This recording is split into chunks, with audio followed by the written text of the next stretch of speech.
between unity and division, we have to decide, do we still believe in honesty, decency, respect, freedom, justice, and democracy?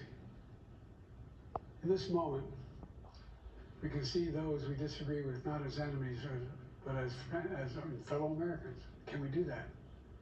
Does character in public life still matter? I believe I know the answer to these questions because I know you, the American people, and I know this. We are a great nation because we are good people.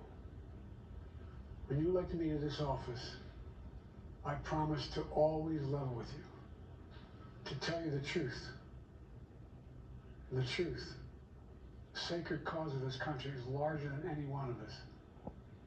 And those of us who cherish that cause, cherish it so much, the cause of American democracy itself, must unite to protect it. You know, in recent weeks, it's become clear to me that I need to unite my party in this critical endeavor.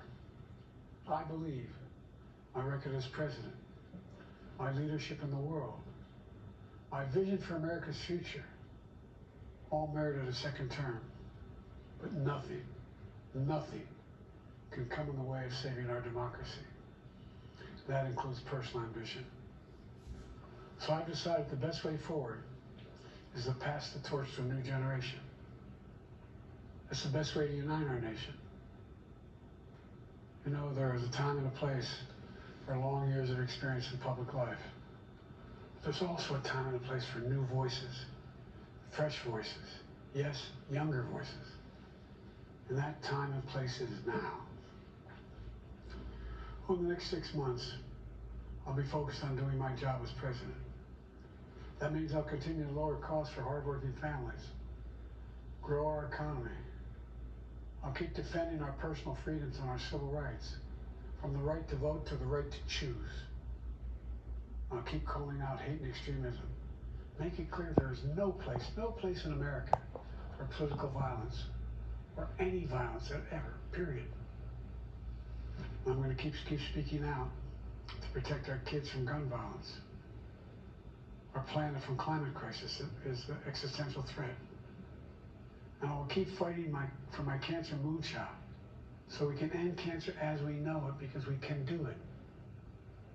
And I'm going to call for Supreme Court reform because this is critical to our democracy, Supreme Court reform.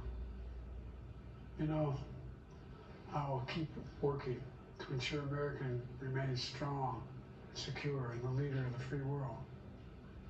I'm the first president in this century to report to the American people that the United States is not at war anywhere in the world. We'll keep rallying a coalition of proud nations to stop Putin from taking over Ukraine, doing more damage. We'll keep NATO stronger, and I'll make it more powerful and more united than any time in all of our history.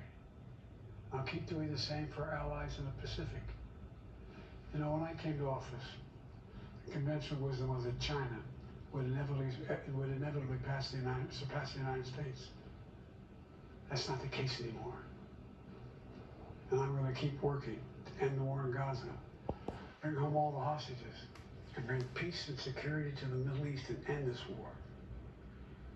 We're also working around the clock to bring home Americans being unjustly detained all around the world.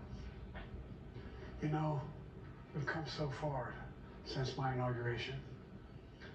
On that day, I told you, as I stood in that winter, we stood in a winter of peril and a winter of possibilities. Peril and possibilities. We were in the grip of the worst pandemic in the century. The worst economic crisis since the Great Depression. The worst attack on our democracy since the Civil War.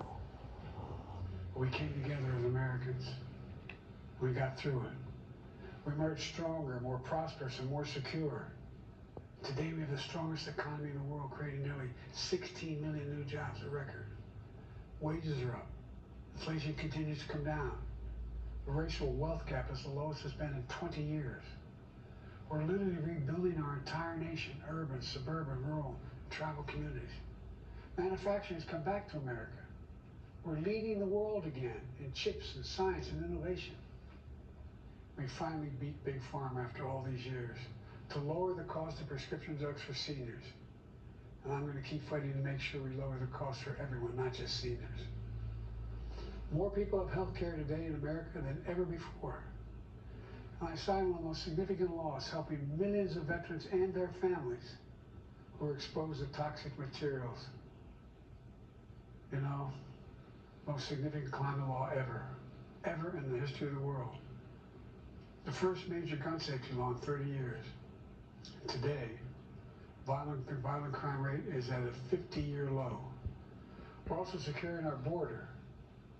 Border crossings are lower today than when the previous administration left office.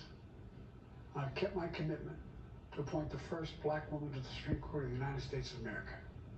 I also kept my commitment to have an administration that looks like America and be a president for all Americans. That's what I've done. I ran for president 4 years ago because I believed and still do that the soul of America was at stake.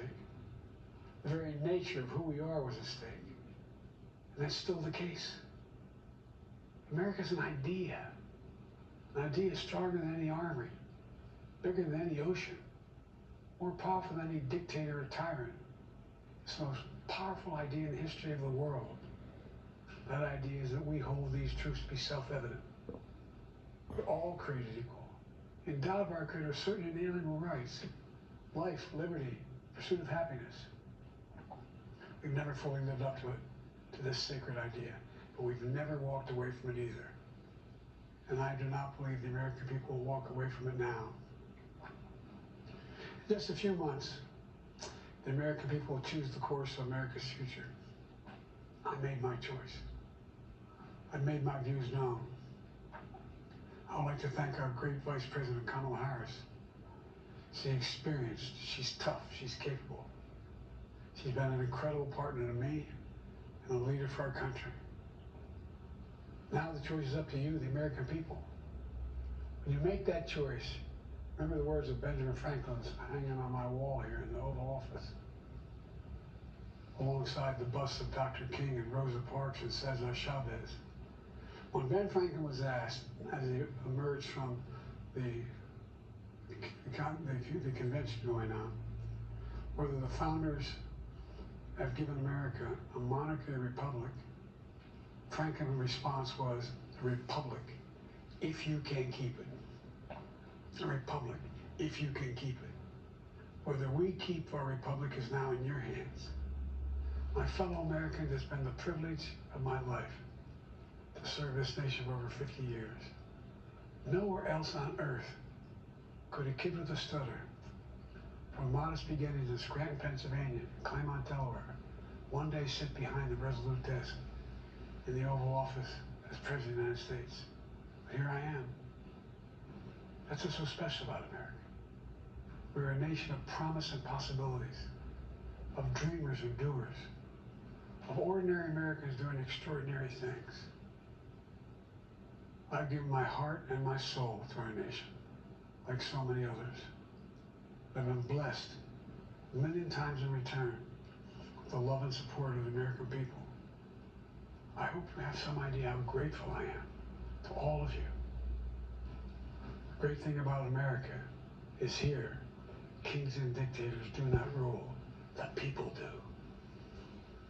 History is in your hands. The power is in your hands. The idea of America lies in your hands. You just have to keep faith, keep the faith, and remember who we are. We're the United States of America, and there's simply nothing beyond our capacity when we do it together. So let's act together, preserve our democracy. God bless you all. May God protect our troops.